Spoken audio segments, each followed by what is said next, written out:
Hi, this is the 6th in a series of 7 videos in which I present some poems that I wrote with my friend Martin. And we've illustrated them and put them in this book so that each illustration has a corresponding poem written by the other person. And in this video series, we've collected several poems that have similar theme and put them together in an order that makes sense. So this video has 7 poems that share a theme of pilgrimage. I hope you enjoy.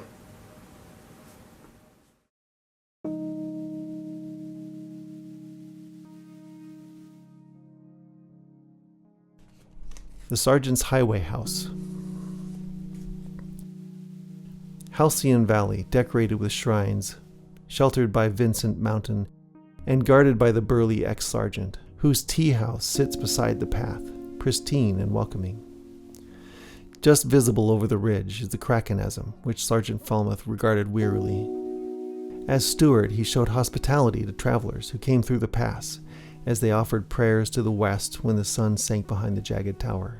But as soldier, knew what dangers could any day emerge from within the crystal cracks, now that Burnland was kingless. Balance in Halcyon Valley, hung by spider silks, traced throughout the 5 counties, anchored in the rock.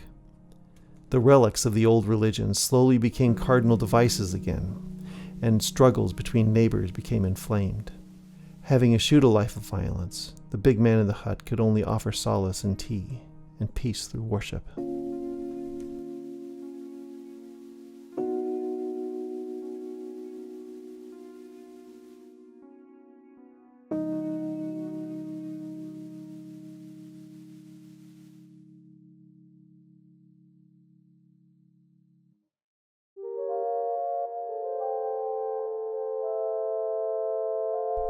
My wardrobe is the roadmap of my cares.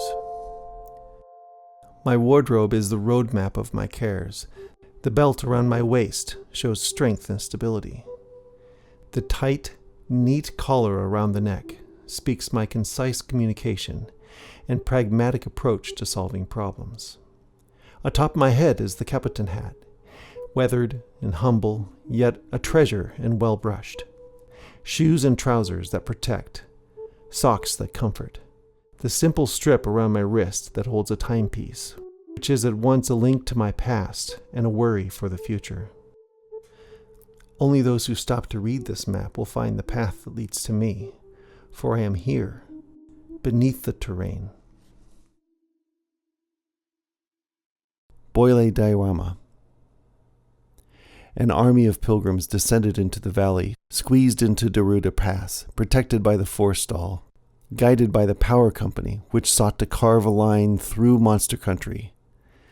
Descendants of ruined Dunland, forebears of shining Central City, conquered people with an unassailable pride who knew the risks of Western travel, but also believed in the promise of glory, whose defeat only stirred a spirit of defiance and goaded them across the wasteland, seeking sanctuary, seeking immortality, seeking identity. Midnight Swimmer. Ignacio knew how to get into the pool house. A service door, rusted open, in a closet that was never locked. He was skinnier than me, but even he struggled to squeeze through the gap. He said his head was too big. Our clothes kept catching on the latch. In the end, we had to strip. The jam left red scratches across our backs, but in the still chamber, with occasional hollow whispers from the midnight traffic, we slid into the cool water, feeling the sharp sting ease with every stroke, swimming as silently as possible. Even the slightest splash echoed horrifically. However, shortly we grew comfortable and dived from ever bolder heights, sending explosions throughout the building.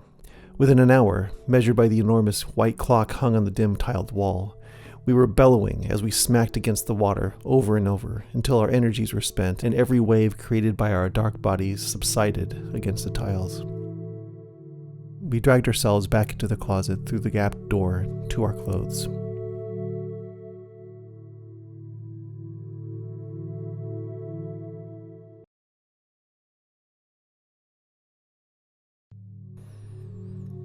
A letter to the artist.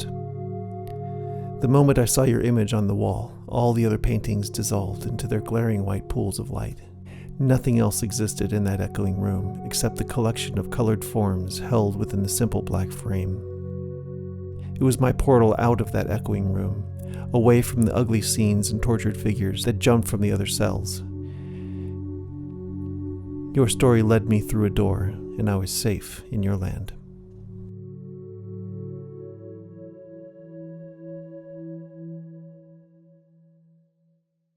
Messenger.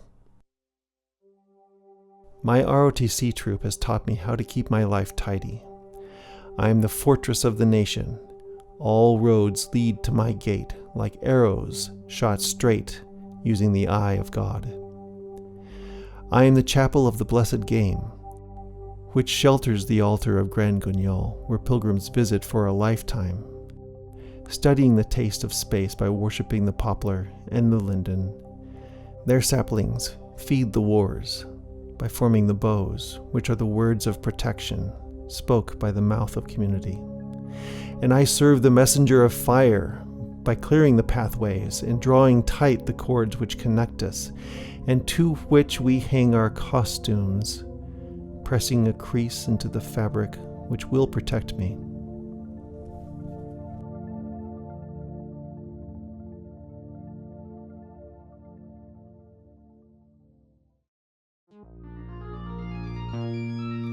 Brochure.